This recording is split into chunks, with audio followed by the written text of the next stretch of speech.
it is game over. Narito ang ating kapatid sa pag-vlog, ang ating idol sa iyong araw.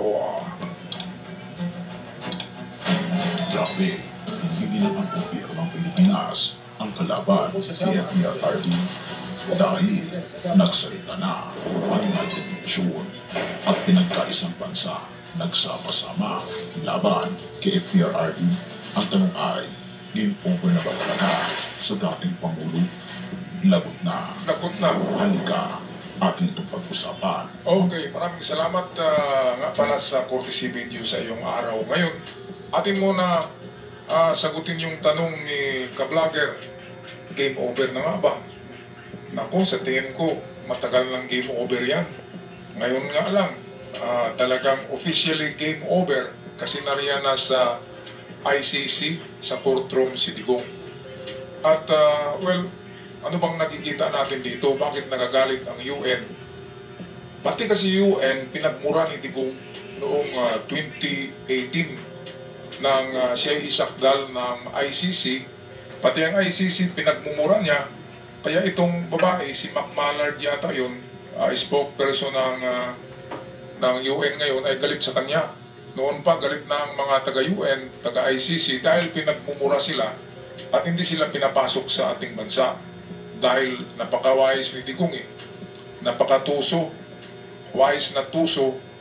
Kasi sa panahon ni Pinoy, tayo'y membro ng ICC. Ngayon, pag upo ni Digong, ang ginawa niya, tinanggal niya kaagad ang ICC dahil may balak pala siyang gumawa ng war on drugs, napapatayin niya lahat ng drug addict, lahat ng financier ng drugs, lahat ng drug lord, papatayin daw niya hanggang wala nang matira.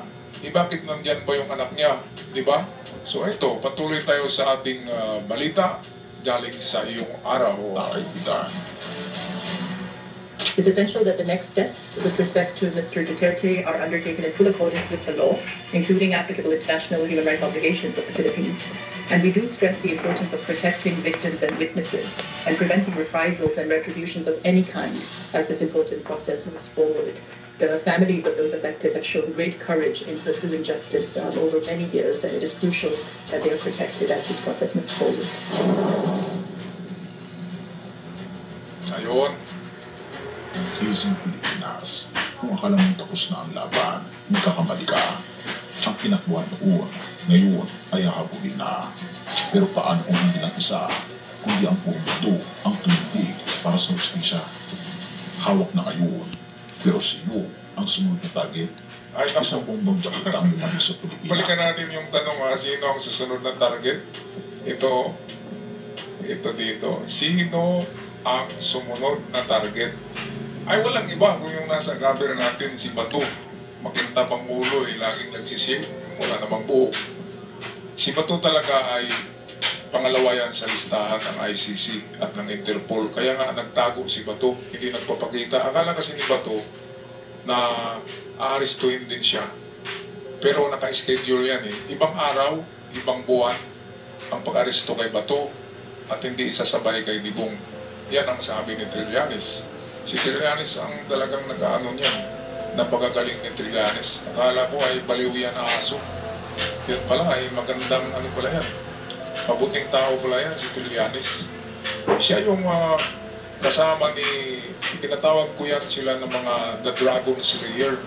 Yung si General Torre, Trillanes. Na isang baliw na aso yung si Trillanes. Kasi sabi ni Digong na sinungaling daw si Trillanes at kumakahol na parang asong ulol. Yun pala ay totoo pala yung kinakahol ni Trillanes. Kaya tinatawag ko itong si Trillanes at si General Torre na mga Dragon Slayer. Si Torre, ilan na ba ang na-slay niyan? Di ba si Torre ang dumali kay kay Kibuloy, pati na rin kay Digong. Kaya kudos kay General Torre at Trillanes.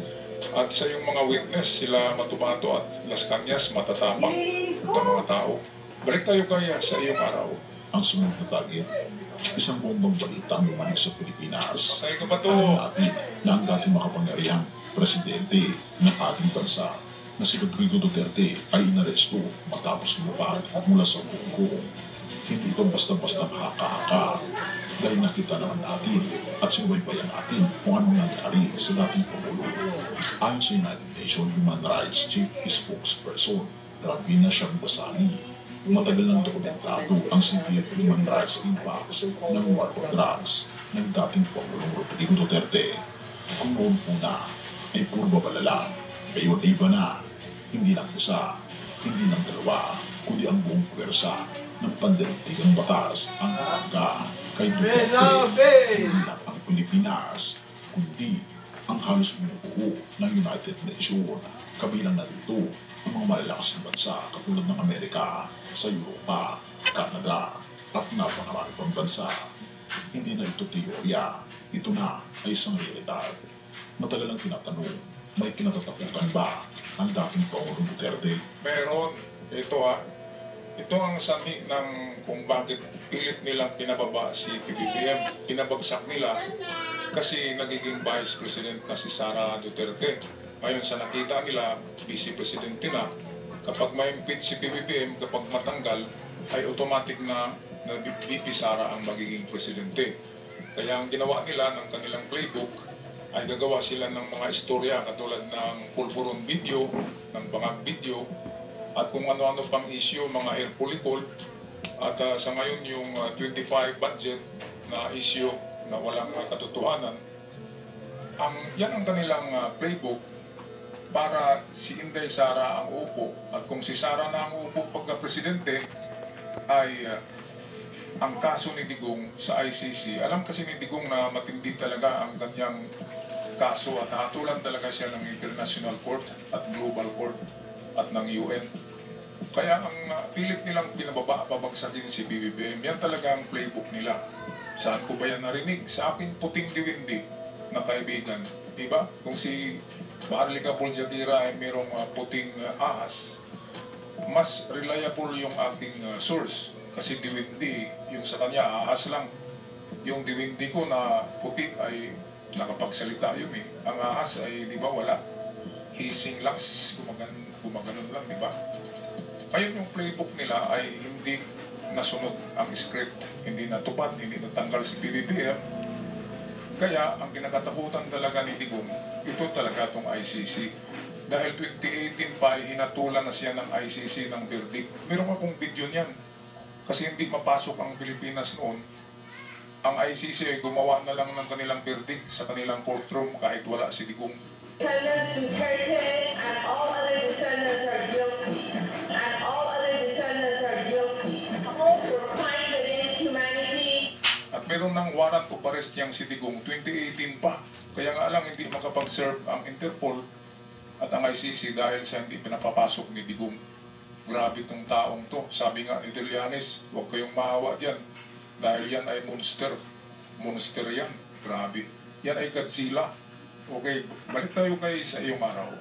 Noong 2018, bigla siyang umatras mula sa Rome Statute, ang tratado na bumuo sa International Criminal Court o ICC. Pero ang mas matindi, bago pa man tuluyang pumalas ang Pilipinas, isinama na siya sa investigasyon.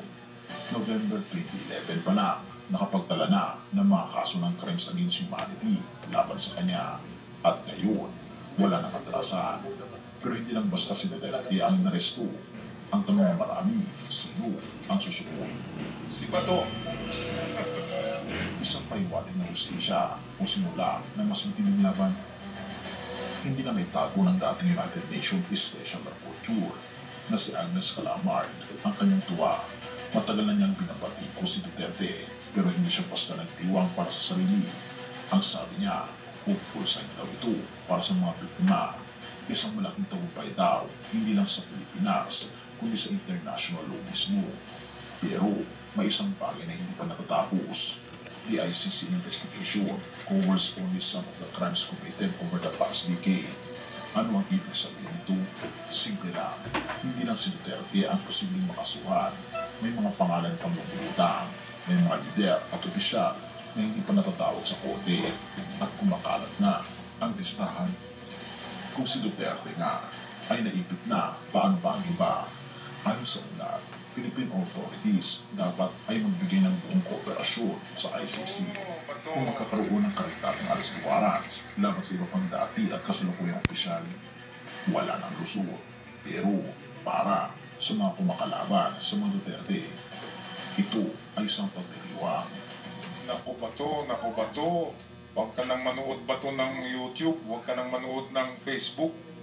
Kasi ang papuntahan talaga ng mga vlog ngayon ay papunta sa'yo kasi nandun na yung amo mo. So ikaw talaga yung kasunod kasi right hand ka. At well, hindi lang daw diyan matatapos kay Digong lahat. Umpisa pa lang daw yan.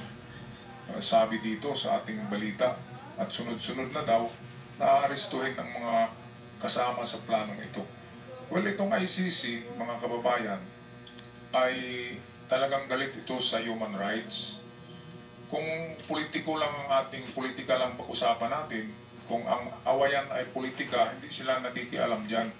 Pero kapag tulad ng ganyang maraming pinapatay, maraming namamatay, na hindi lang isa, itong parang genocide, yung marami talaga. Katulad ni, kahit yung sa Israel, pinasuhan nga ng ICC, merong warrant of arrest si Netanyahu, ganon din si Putin. Kasi crime against humanity, maraming namatay. Lalo na dito kay mas marami ang pinatay ni Digong kasi 30,000 plus.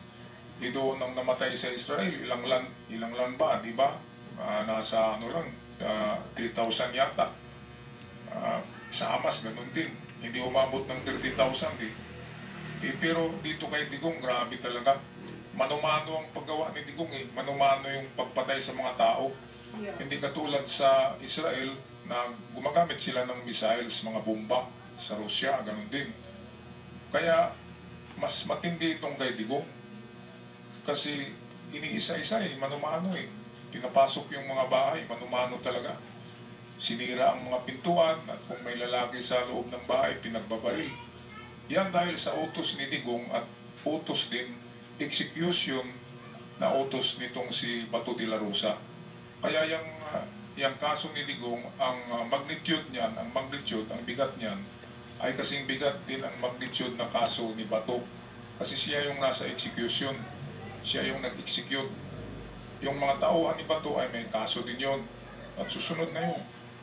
Kaya ang mga nasangkot dito sa EJK ay huwag na kayong manood ng Facebook at ng YouTube. Mabuti pa magtanim-tanim na lang muna ng kamuti, kamuting kahoy sa bundok at magtago-tago. Magpahaba na ng balbas at magpaitim ng kulay para hindi na makilala. Alright, tapusin natin itong video. Wala nang lusot, pero para sa mga kumakalaban sa mga Duterte, ito ay isang pagdiriwang. Ang tanong ay, game over na ba talaga? Kung ang tanong ay kung tapos na ang laban, ang sagot, hindi pa. Pero kung ang tanong ay kung may paraan pa ang dating Pangulong Duterte para makatakas, malamang wala na.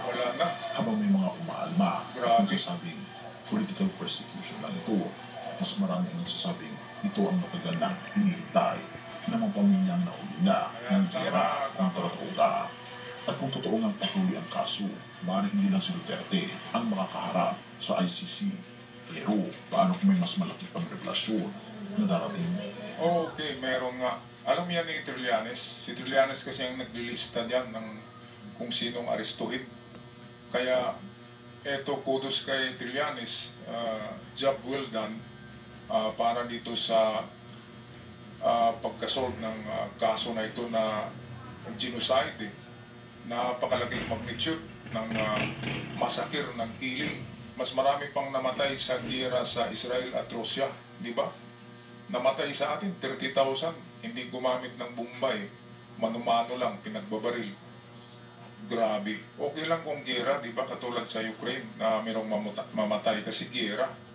Diyan, may mga collateral pa nga, damage daw, collateral damage, mga bata. Merong 7 years old, 3 years old pala na natamaan ng bala.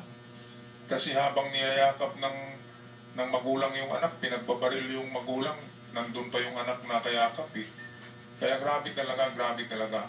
Hindi yan mapatawad ng Diyos, kasi ang Diyos ang gumawa ng tao Tapos yung inusinting mga bata, tinamaan pa ng bala. Lalo na doon sa trigger man. Ngayon pa lang, humingi ka na ng tawad sa Diyos at sa pamilya na pinasilang nyo. Napakalaking kasalanan ng nagawa nyo. Naniwala kasi kayo sa kalbo yung ano nyo, chief of police nyo na kalbo na si Bato, ang laman ng utak niyan pala ay pulbura. Ayan, trigger happy pala yan. Kaya ang ibang kapulisan ay nahawaan, nagiging trigger happy din. Kaya ito ng retribution, ito na yung tamang panahon na at least ay madala sa hustisya ang may kasalanan, di ba? At ito, nagdiwang na nga yung ating mga biktima. Nagdidiwang sila, pero nalungkot sila konti dahil hindi sa Pilipinas dininig ang kanilang kaso, kundi sa International Court. Paano naman marinig ang kanilang kaso noon? 6 na taon hinawakan ni Digong ang Pilipinas eh. Ang korte ay hawak ni Digong hanggang sa ngayon. Kaya wala talaga, walang makikinig sa mga namatayan. Diba? Tanging United Nations at International Court lamang, tinatawag na Global Court, ang makikinig sa mga biktima. Kaya ito na, umaksyon na ang Global Court, the ICC, at ito na, dapat tanggapin na lang ng pamilya ni Digong na may kasalanan talaga sila. Crimes against humanity. Ano ang susunod na hakbang ng gobyerno ng Pilipinas? Susuporta ba sila sa ICC o may pagtatakbong iba? Isang bagay lang sigurado kaibigan, hindi ito isang simpleng kaso lang, isa itong global na hamon sa hustisya. At ako'y magpaalam ng mga kababayan,